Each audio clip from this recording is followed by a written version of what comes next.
Welcome to Rauta's Underground Trio. Once again, we have three different albums from three different parts of the world, and I'm gonna review them quickly according to my opinion from worst to best. First, however, quick look in alphabetical order. Quick look. August Moon is here with their debut album. This offers you some old school Finnish death metal, something Eldritch and Macabre. A really old band that is now back in business. Then some black metal from Greece, Bloodmoon Eclipse, also a debut album. And finally MCD from Finland, Deep River Acolytes, now with an MCD after a couple of albums, Procession of the Damned. And then, according to me, worst to best. First, we'll head to Finland with some death metal. August Moon is here, finally, with their debut album. I mean, this is an old band, dating more than 30 years ago, when they were founded around 1993. Did a couple of demos before vanishing around 1994. So it was a rather quick visit now in hindsight. And they did death metal. Then, about 20 years later, they were back in 2014, but took another 10 years before they made this debut album, that is late 2024, and here it is. Now, there has been a lot of changes obviously throughout the decades when it comes to death metal. What reeked fresh and all that back in the 90s isn't exactly the same anymore, and in that sense this album feels already quite outdated. Now I'm gonna so much bitch about songwriting. This is melodic death metal, not technical death metal like Metal Archive seems to suggest at the moment. But let's be honest about it. These sounds, the production, everything here sounds like this is still very much in demo phase.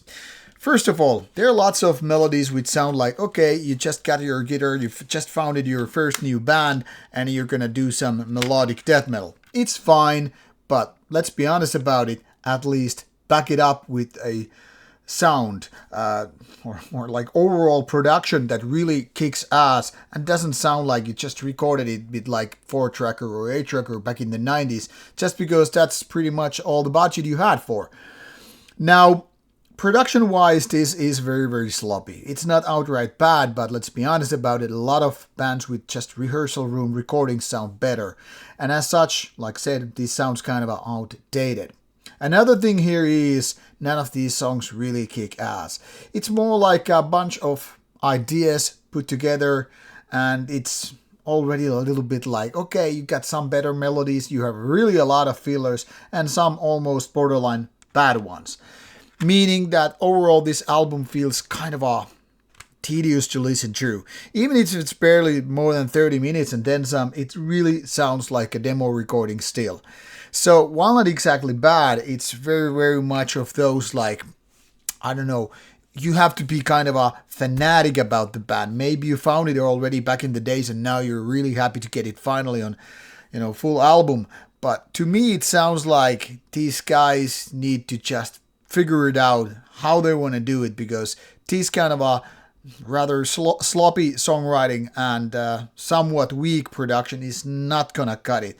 There are just millions and millions of bands these days compared to how it was 30 years ago. But as much as I can remember, even early to mid 90s, this kind of stuff would have been sounding like, okay, these guys are not even there yet to challenge the big boys or even the somewhat big boys in the business. So less than mediocrity, unfortunately. Deep River Acolytes have been doing their stuff for about 20 plus years, and their combination of music is almost like you put a little bit of doom, a little bit of heavy, then some greasy rock together, and the result is not that usual. This is a very old-fashioned one. I mean, kind of old school even to 70s and 80s standards.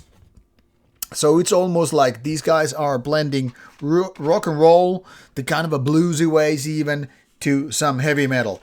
Some say this is doom heavy metal, but to be honest, I don't really consider this doom at all. I mean, first of all, it's a little bit too energetic for that kind of stuff, and then again, comparing this to, say, more epic doom bands, well, there is not anything epic with this one.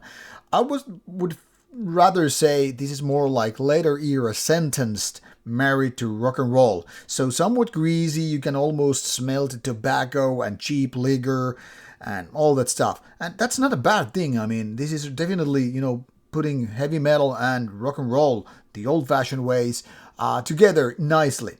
Production is very, very fitting. It doesn't sound too modern, too posh, to all that, but it's still strong enough to, kind of a sound how it's, in my opinion, supposed to. And then there is this certain kind of grunty feeling with the vocals, which then again really, really fit the bill here. Now, I'm not gonna sugarcoat it. There is nothing fundamentally superb or new and genius on this album, but it's easy to listen to, and I could really imagine this to be the kind of an album you would listen to while having drinks before you go to the late evening gig or whatever. So decent in their game, even if not fundamentally different. And then lastly, finally, we go to Greece, Bloodmoon Eclipse, For I Am Your Death. Very ominous title, and of course very fitting for this kind of a mostly, but not totally, fast tempo black metal with very, very 1990s sounding style. This is a little bit rough when it comes to sound, and especially the guitar sound is a little bit weak, I'm gonna honestly say it, because I was thinking, especially when listening to these melodies, that these guys would really need a little bit more push when it comes to the production, because this leans so much more on the melodic side of things that it kind of would benefit of a little bit more powerful sound. And I'm not even talking about the kind of a big band sound like the super producers or all that stuff, but a little bit more would help. This band is two-man band and kind of a side project, like, given that this was, put out in 2024 and there are no prior public releases by the band, and yet these guys have other bands which are and have been active before this one. So while this is definitely getting the kind of a 1990s vibe with production and songwriting, it's somehow feeling fresh. First of all, this doesn't sound like a Greek band at all. If you know what a so-called Greek warm sound is all about when it comes to black metal, this has none of it. So it's more like having a kind of a Nordic feeling to it. Mostly, like said, fast tempo, but there are parts where it gets more mid-tempo, also somewhere between.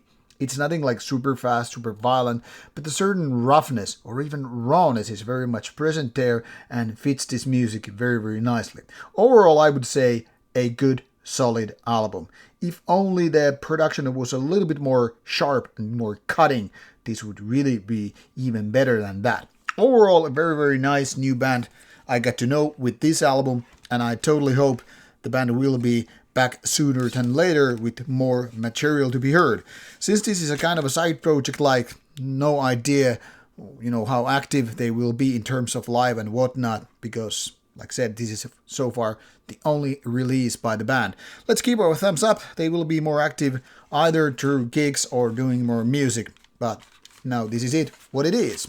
So all links are provided for these given bands in the description box. Go to check them out. And should you have questions or any opinions, let me know in the comments box below. See ya.